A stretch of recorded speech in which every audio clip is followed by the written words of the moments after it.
ప్రభు శిలువ మరణం చేయించిన తర్వాత కృషి చేయడం తర్వాత శిష్యులకు ఆజ్ఞాపించిన ఆజ్ఞలు మార్క్స్ సువార్త 16, మత్తయి సువార్త 28 అధ్యాయాలు.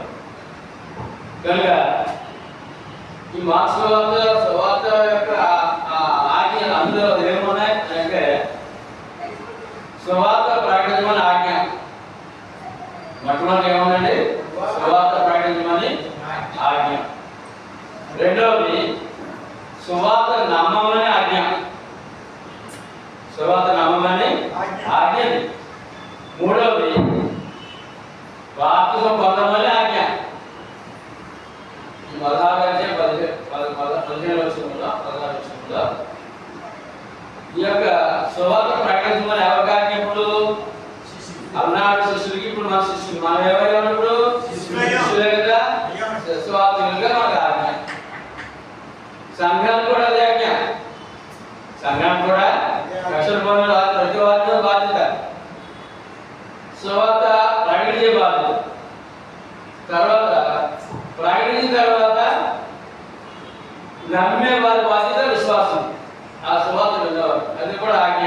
నమ్మాలి, ప్రభు నమ్మాలి. అంత సరిపోలేదు. ప్రభు నమ్మాలి, దేవుడు నమ్మని అంటారు. సువార్త వరకు రాలేదు.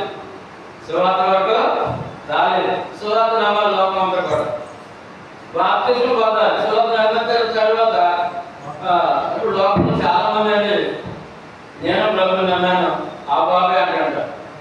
ఏమండి ఎక్కడ నా గుడిలో ఉంటాడు.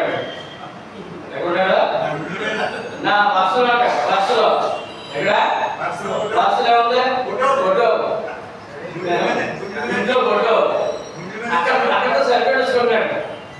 కాదు బాప్తిజం పొందాలి ఆజ్ఞని. అది ప్రభు యొక్క అందుకని 3 విషయాలు ఉన్నాయి ఆజ్ఞలో. సువార్త ప్రకటించే ఆజ్ఞ, సువార్త నమ్మే ఆజ్ఞ, బాప్తిస్మము పొందే ఆజ్ఞ. రెండోది అందులో రక్షణ వాగ్దానము. రక్షణ వాగ్దానం.